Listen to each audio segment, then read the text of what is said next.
오늘 예상 밖의 예수님을 만났을 때라고 하는 제목으로 함께 하나님의 은혜를 나누길 원합니다.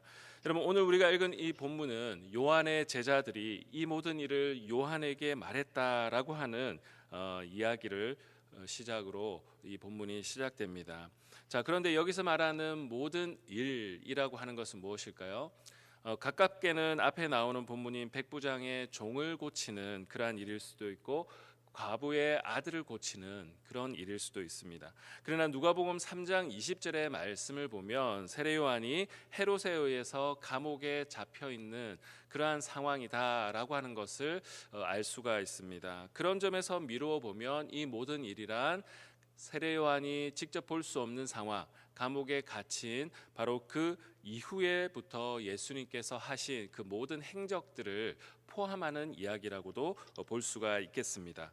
자, 그런데 세례 요한은 예수님과의 그 관련된 행적과 소식들을 제자들에게 보내어 예수님께 뭐라고 물어보게 합니까? 오늘 말씀을 보면 오실 그이가 당신 이오니까 우리가 다른 일을 기다리오리까 이렇게 질문을 하고 있습니다. 여러분, 이 질문의 의미가 무엇일까요? 왜 이렇게 요한은 이런 질문을 하고 있는 것일까요? 요한이 생각하기에 그가 기다리던 그 메시아, 그 메시아의 모습과 지금 예수님께서 하시는 이 사역들의 내용이 뭔가 본인의 기대와는 다른 모습이기 때문에 오실 그이가 정말 당신이 맞습니까? 라고 한번 더 질문을 했고, 그러면 다른 사람을 기다려야 합니까? 라고 이렇게 질문하고 있는 것이죠. 뭔가 그가 생각하는 것과 지금 다른 모습으로 연출되고 있는 그것 때문에 요한도 뭔가 혼선이 왔고 혼돈이 온 것 같다라는 그 의미가 이 질문에 담겨져 있습니다. 자, 그런데 예수님께서는 이 질문에 바로 답변을 하십니까? 그렇지 않으시죠? 바로 답변한 것이 아니라 21절의 말씀을 보면 예수님께서는 이렇게 행동을 하십니다. 마침 그때에 예수께서 질병과 고통과 및 악기 들린 자를 많이 고치시며 또 많은 맹인을 보게 하신지라. 자, 예수님께서는 답변을 바로 하시는 것이 아니라 행동으로 지금 뭔가를 답을 하려고 하시는 것 같습니다. 자, 이사야서 35장과 61장 그리고 이사야서 여러 곳을 보면 메시아가 오시면 일어날 그 일들에 대해서 구약 성경은 예언하고 있습니다. 바로 그러한 내용들을 예수님께서 직접 그의 삶으로 실천하고 계시다라고 하는 것을 지금 바로 마침 그때에 이 일들을 행하심으로 보여주고 있습니다. 말로 답변하는 것이 아니라 뭐로 답변했다고요? 그의 메시아 되심을 삶의 모습으로 보여주면서 그렇게 자신의 그 답변을 대신하고 있습니다. 여러분, 우리도 신앙생활을 하다 보면 내가 기대하던 예수님과 실제로 내가 겪는 예수님의 모습은 다를 때가 있습니다. 여러분, 항상 여러분이 기대하는 대로 예수님께서 여러분의 삶에 관여하시고 자신의 모습을 드러내시던가요? 아마 그랬다면 여러분, 우리의 삶에 간절함도 없을 것이고 뭔가 질문도 없을 수밖에 없죠. 여러분, 당시 요한의 이 시대에도 사실 많은 사람들이 메시아가 오면 어떻게 자신들을 해줄 것이냐라고 하는 많은 기대들이 있었지만 그 기대 중에 또 강력한 것 중에 하나는 그들을 로마의 압제로부터 건져줄 메시아를 기대하고 있었습니다. 실제로 예수님이 오신 그 직전에도 마카비 왕조라든지 로마의 압제에서 그들을 구원해 줄 바로 그러한 어떤 기대 속에 많은 사람들이 활동하고 행동했다라고 하는 것을 그 당시의 역사를 우리가 좀 보면 알 수가 있습니다. 요한도 이 세상의 사람들과 똑같지는 않았지만 그 분위기 속에 분명히 살았을 것입니다. 뭔가 예수님이 오셨을 때 하나님의 아들로서 자기의 민족들을 구원해 줄 것이라는 실질적인 구원을 해 주실 것이라는 기대가 분명하게 있었을 것이죠. 그래서 세례 요한의 이 질문, 그리고 내가 다른 메시아를 기다려야 됩니까? 라고 하는 것은 요한만의 질문이 아니라 그 당시의 사람들의 질문이기도 합니다. 그래서 예수님께서 그들의 그 질문에 그의 삶으로 답변하는 모습이 바로 오늘 본문에 등장합니다. 자, 그런데 이 요한의 제자들에게 그렇게 뭐라고 말씀하시냐면 23절의 말씀 우리 같이 한번 더 읽어보도록 할까요? 23절의 말씀입니다. 시작. 누구든지 나로 말미암아 실족하지 아니하는 자는 복이 있도다 하시니라. 아멘. 그러니까 예수님의 지금 모습은 실족할 수 있다라는 거예요. 왜 뭡니까? 그들의 기대와 예수님이 행동하시는 것이 지금 다른 방향이기 때문에 실족할 수 있다라는 거죠. 여러분도 신앙생활을 할 때 기도도 하고 내가 열심히 뭔가를 하는데 뭔가 내가 기대하던 것들과 그것들이 이루어지지 않을 때 어떻습니까? 그때 낙심하기도 하잖아요. 내가 예수님을 믿음에도 불구하고 낙심하는 일이 우리의 삶 가운데 찾아옵니다. 여러분, 그런데 진짜 신앙은 뭐냐? 내가 기대하던 모습과 예수님의 모습이 다르다 할지라도 그 가운데 예수님께 초점을 맞고 예수님을 인하여서 실족하지 않고 주님을 붙들 때 우리는 진짜 예수님을 만나게 되는 것이다 라고 오늘 성경은 우리에게 이야기를 하고 있습니다. 여러분, 우리의 기대와 다르다 할지라도 그 예수님을 한 발짝 한 발짝 한 발짝 따라가다 보면 그 끝에서 우리는 어떤 예수님을 만납니까? 십자가에 달리신 예수 그리스도, 부활하신 예수 그리스도를 우리는 만나게 됩니다. 사실 예수 그리스도의 십자가는 우리들에게 그 어떤 것보다 당황스럽게 하는 장면이죠. 베드로도 그래서 예수님께서 십자가에 죽으실 것을 예언했을 때 그렇게 할 수 없습니다라고 그는 당황하며 그것을 부인했습니다.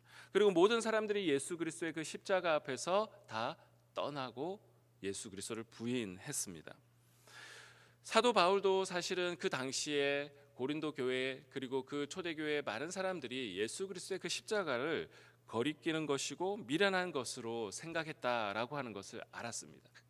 그래서 고린도전서 1장 23절에 십자가는 유대인들에게 거리끼는 것이요 이방인에게는 미련한 것이로되라고 이야기를 하고 있습니다.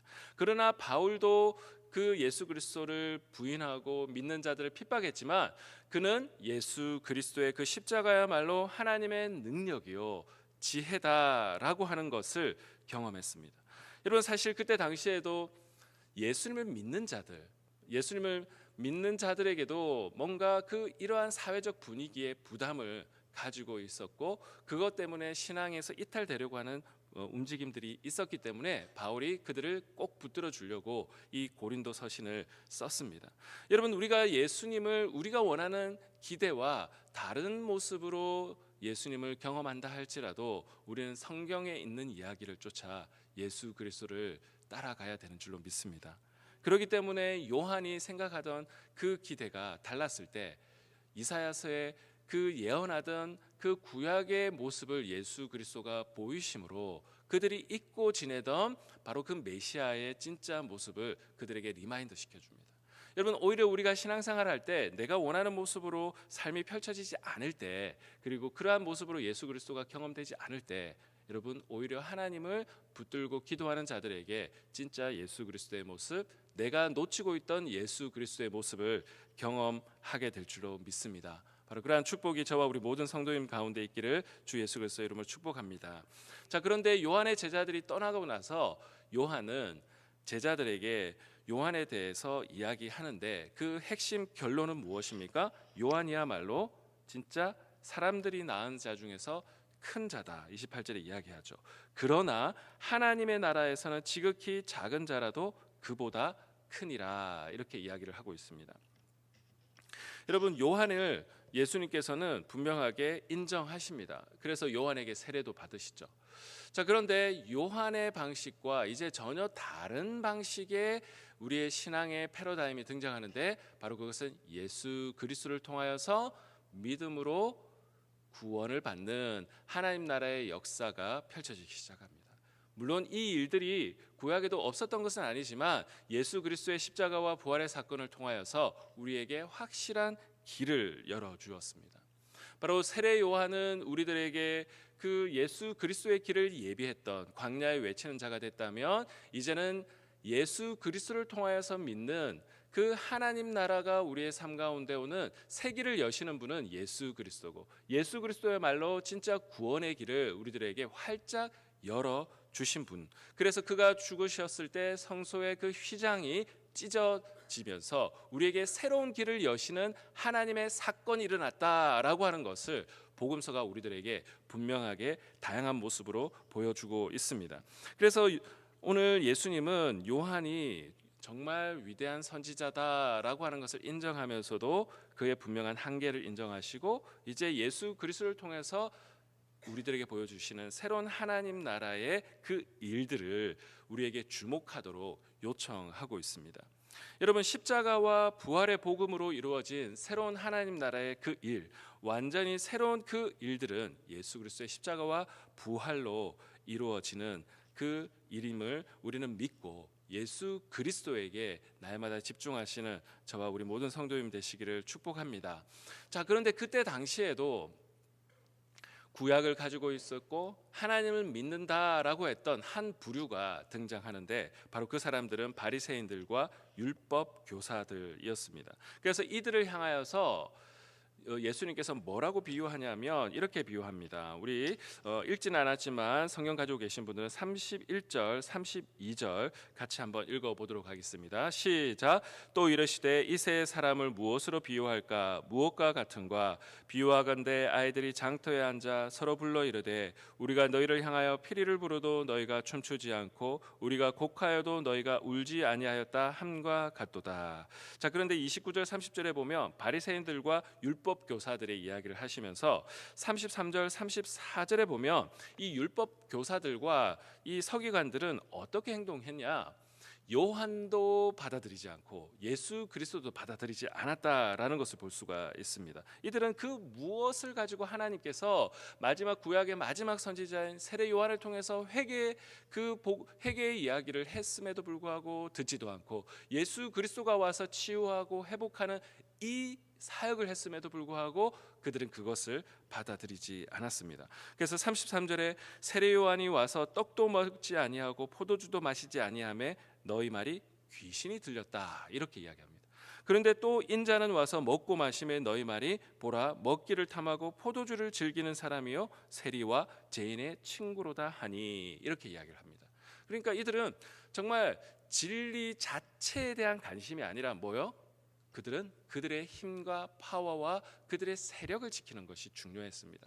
여러분, 근데 중요한 건 이들이 누구였다고요? 하나님을 믿고 율법의 말씀이 있었던 사람이라는 겁니다. 여러분, 오늘날도 우리가 신앙생활을 할 때 하나님을 믿어요. 교회도 다녀요. 그런데 그들이 행동하는 중심의 내적 동기는 뭐냐? 내가 원하는 바로 우리의 조직, 기득권, 그리고 내가 해왔던 이 모든 식구와 같은 사람이라고 생각하는 그들의 그룹들, 이들의 세력을 지키는 것, 이것이 그들에게 목적이었기 때문에 세례 요한의 이야기도 들리지 않았고 예수 그리스도께서 와서 사람들을 구원하는 생명을 살리는 일임에도 불구하고 그것을 분별할 능력이 없었습니다. 오히려 그것을 왜곡하고 진리의 일이 있음에도 불구하고 그것을 진리로 받아들이지 않고 오히려 그것을 그들은 거부했습니다. 여러분, 그들도 하나님을 믿었다니까요. 율법의 말씀이 있었다니까요. 그런데 오늘날 여러분 우리가 신앙생활을 할 때도 얼마나 그런 것이 많이 있습니까? 주님을 믿는다고 하지만 그들의 내적 동기는 그들의 세력과 힘을 지키는 것이 목적입니다. 여러분, 신앙생활 할 때 그런 분들을 보십시오. 그런 분들은 예수님의 이름을 말하지만 그들의 행동은 사람을 대하는 태도는 분명하게 그 내적 동기에서 나올 수밖에 없습니다. 그것은 숨길 수가 없는 것이죠. 예수님 시대에도 요한이 오니까 먹지 않으니까 이 사람 귀신 들렸다. 예수님이 먹고 마시니까 이 사람들은 먹고 마시며 먹기를 탐하는 자다라고 비난했습니다. 그들의 내적 동기는 진리가 아니라 그냥 사람 자체가 싫기 때문에 그것을 거부해 버리는 것입니다. 여러분, 그래서 오늘 예수님은 뭐라 말하냐? 35절에 지혜는 자기의 모든 자녀로 인하여 뭐라고요? 옳다함을 얻느니라. 여러분, 지혜는 자기의 모든 자녀로. 여러분, 지혜는 결국은 그 지혜, 진리를 쫓는 사람들은 결국 그의 모든 삶의 결과로서 그것이 열매로 드러난다라고 하는 것이죠. 여러분, 예수 그리스도의 그 십자가, 세상 많은 사람들이 조롱하고 당시의 사람들도 십자가를 거리끼는 것이라고 생각하고 예수님의 그 사역의 모습을 거부하고 그렇게 했습니다. 그러나 여러분, 결국 예수 그리스도의 십자가는 우리에게 사도 바울의 고백처럼 능력이요 지혜가 됐습니다.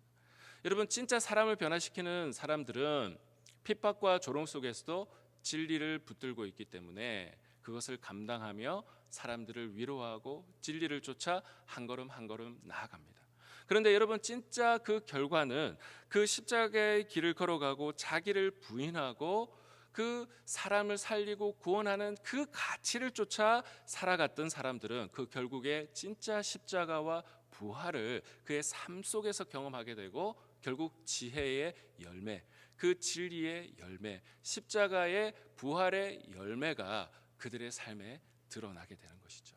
여러분, 내가 가는 곳마다 사람들이 살아나고 있습니까? 아니면 내가 가는 곳마다 분열되고 내가 가는 곳마다 사람들이 상처받고 내가 가는 곳마다 정말 사람들을 비난하고 조롱하는 일들이 혹시 있지는 않은지. 오늘 이 시대에도 바리새인들과 이 세리들은 바리새인들과 서기관들, 율법 교사들은 진리의 말씀이 선포됨에도 불구하고 그들은 그것을 조롱하고 그것을 거부하고 그랬기 때문에 그들의 삶에는 열매가 있을 수 없었습니다. 오늘 지혜는 자기의 모든 자녀로 인하여, 그 자녀가 뭡니까? 열매죠. 십자가의 그 부활의 그 복음을 진짜 믿고 따르는 사람은 그의 삶의 말에도 행동에도 사람을 대하는 태도에도 열매가 드러날 수밖에 없습니다. 여러분, 우리는 어떤 길을 걸어가고 있습니까? 오늘 예수 그리스도께서 열어가신 그 십자가를 쫓으며 내가 원하는 모습대로 예수 그리스도께서 때로는 보여지지 않는다 할지라도 당황하는 것이 아니라 주님의 길을 걸어갈 수 있도록 나를 인도하여 주십시오라고 기도하시며 묵묵히 걸어가시는 저 우리 모든 성도님 되시기를 주 예수 그리스도의 이름으로 축복합니다. 기도하겠습니다. 하나님 아버지 감사합니다. 우리도 인생을 걸어갈 때에 때로는 세례 요한처럼 질문할 때가 있습니다. 우리 안에도 여전히 세상적인 욕망이 있고 바리새인들과 세리들처럼 때로는 그것을 거부하고 싶은 마음도 우리 안에 여전히 있는 것을 고백합니다. 하나님, 그러나 우리가 예수 그리스도의 십자가와 부활을 바라보며 주님께서 사람들을 대하던 그 방식들을 바라보며 하나님 세상적인 방식이 아니라 하나님의 방식으로 하나님 걸어갈 수 있는, 그리하여 성령의 열매가 우리 가운데 드러나고 하나님의 진리의 열매가 우리의 삶에 드러날 수 있는 그러한 예수 그리스도의 십자가와 부활의 열매가 가득한 우리 모든 삶이 될 수 있도록 인도하여 주시옵소서. 오늘 하루의 삶을 주님께 의탁하오며 살아계신 주 예수 그리스도의 이름으로 기도드리옵나이다. 아멘.